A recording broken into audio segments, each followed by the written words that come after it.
بسم اللہ والصلاة والسلام علی من لا نبی بعد اما بعد۔ محترم سامعین و سامعات، پچھلے کئی دروس میں قبولیت اعمال میں اخلاص کا اثر، اس سلسلے میں بہت ساری باتیں عرض کی گئی تھیں۔ مزید باتیں آج کے اس مختصر ملاقات میں ملاحظہ کیجیے۔ ناظرین کرام، سچے مومن وہ ہیں جو دین کو اللہ کے لیے خالص کرتے ہیں۔ اللہ تبارک و تعالی کا فرمان ہے إِلَّا الَّذِينَ تَابُوا وَأَصْلَحُوا وَاعْتَصَمُوا بِاللَّهِ وَأَخْلَصُوا دِينَهُمْ لِلَّهِ فَأُولَئِكَ مَعَ الْمُؤْمِنِينَ وَسَوْفَ يُؤْتِ اللَّهُ الْمُؤْمِنِينَ أَجْرًا عَظِيمًا۔ سورہ النساء آیت نمبر 146۔ ہاں وہ لوگ جنہوں نے توبہ کی اور اپنی اصلاح کر لی اور اللہ سے رشتہ مضبوط کر لیا اور اپنا دین اللہ کے لیے خالص کر لیا، تو وہ مومنوں کے ساتھ ہوں گے اور عنقریب اللہ تعالی مومنوں کو اجر عظیم سے نوازے گا۔ میرے اسلامی بھائیوں اور بہنوں، اس آیت کریمہ میں اللہ تبارک و تعالی نے 4 صفات ذکر کی ہیں۔ نمبر 1، توبہ، اصلاح اور اللہ کے ساتھ مضبوط رشتہ قائم کرنا اور اخلاص دین۔ نمبر 2، جس شخص میں یہ صفات ہوں گی وہ دنیا میں نفاق سے بچ جائے گا اور وہ دنیا میں، برزخ میں اور قیامت کے روز مومنوں کے ساتھ ہوگا، جن سے اللہ تبارک و تعالی نے اجر عظیم کا وعدہ فرمایا ہے۔ اسی طرح سے اخلاص کا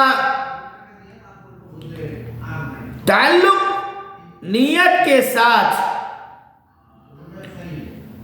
دل کے ارادے کے ساتھ ہے۔ نیت دل کے ارادے کا نام ہے، نہ کہ زبان سے نیت کی جائے گی۔ اور یہ بات سب کو معلوم ہے کہ اعمال کا کردار اور مدار بھی نیتوں پر ہے۔ یعنی اگر نیت میں اخلاص ہو اور عمل کرنے والا صرف اللہ تعالیٰ کی رضا کا طلبگار ہو تو اسے اللہ تعالیٰ کی رضا مندی نصیب ہوگی، اور اگر ایسا نہیں بلکہ اس کی نیت ریاکاری کرنا ہے یا اپنی تعریف سننا ہے تو اسے وہی چیز ملے گی جس کی اس نے نیت کی ہے۔ حضرت عمر بن الخطاب رضی اللہ تعالیٰ عنہ بیان کرتے ہیں کہ رسول اکرم صلی اللہ علیہ وسلم نے ارشاد فرمایا، انما الاعمال بالنیات وانما لکل امرئ ما نوى۔ صحیح البخاری و صحیح مسلم۔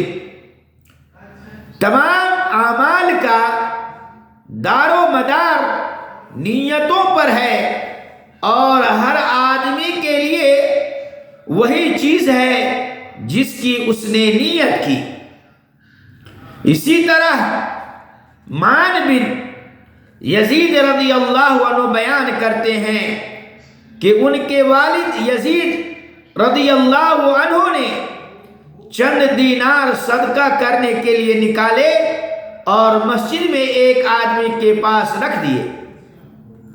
میں مسجد میں گیا تو میں نے وہ دینار اٹھا لیے اور انہیں گھر لے آیا۔ میرے والد نے کہا واللہ ما ایاک اردت، اللہ کی قسم میں نے تمہیں دینے کا ارادہ نہیں کیا تھا۔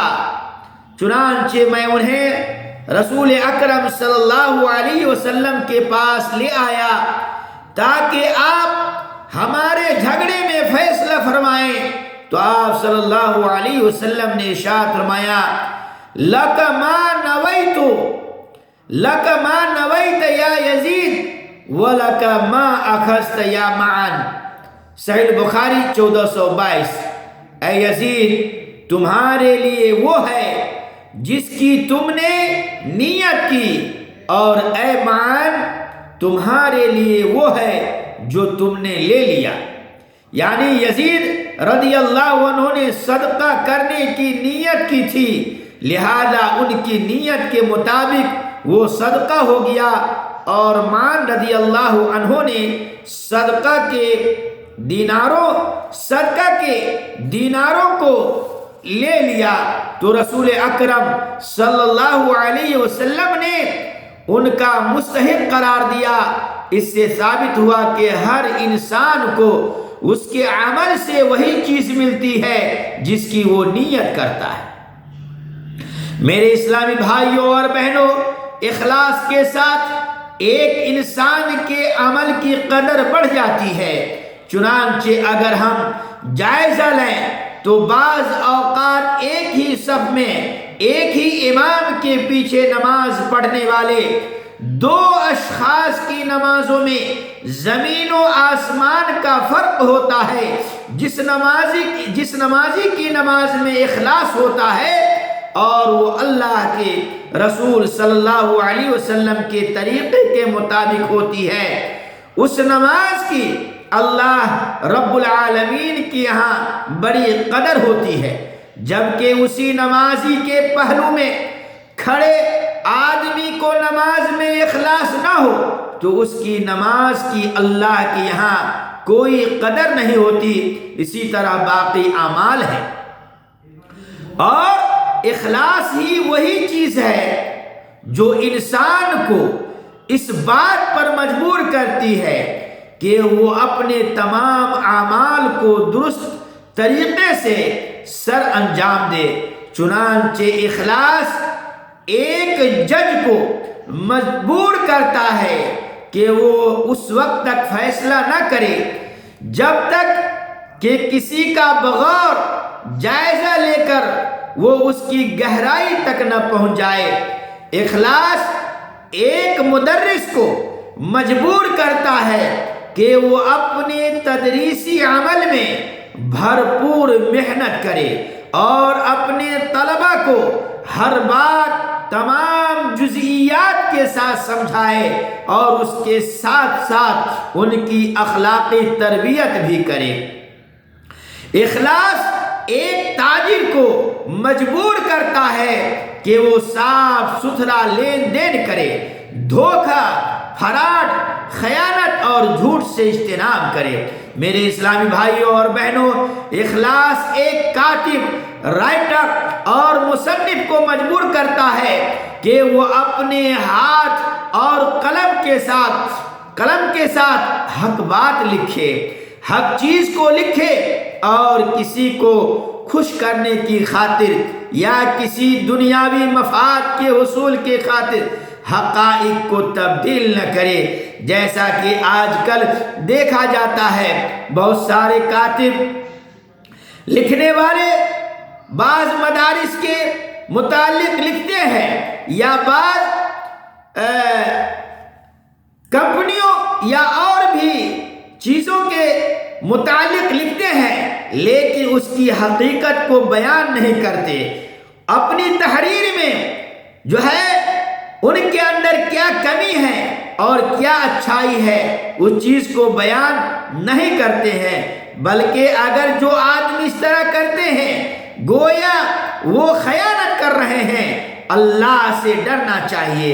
اخلاص ایک مالدار آدمی کو مجبور کرتا ہے کہ وہ ریاکاری کے بغیر محض اللہ کی رضا کی خاطر فقراء اور مساکین کی امداد کرے، اور کسی کو پتہ بھی نہ چلنے دے کہ وہ ایسا کرتا ہے۔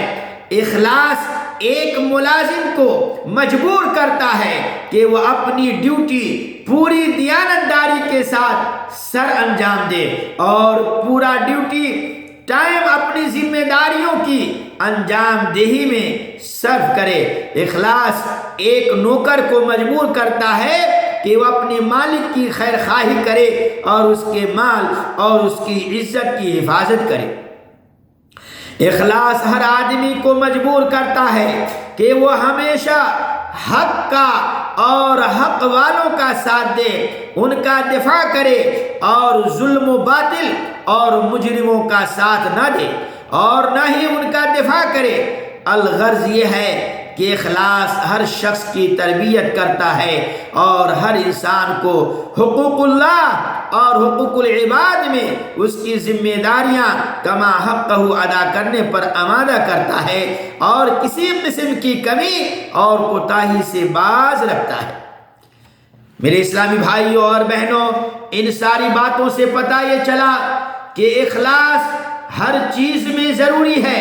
اگر اخلاص نہیں ہے تو کوئی بھی کام اللہ کے یہاں قابل قبول نہیں ہے۔ اللہ تعالیٰ سے آخر میں دعا گو کہ الہی ہم تمام مسلمان بھائیوں اور بہنوں کو ان ساری باتوں پر عمل کی توفیق عطا فرمائیں اور اخلاص کے ساتھ کام کرنے کی بھی توفیق بخش۔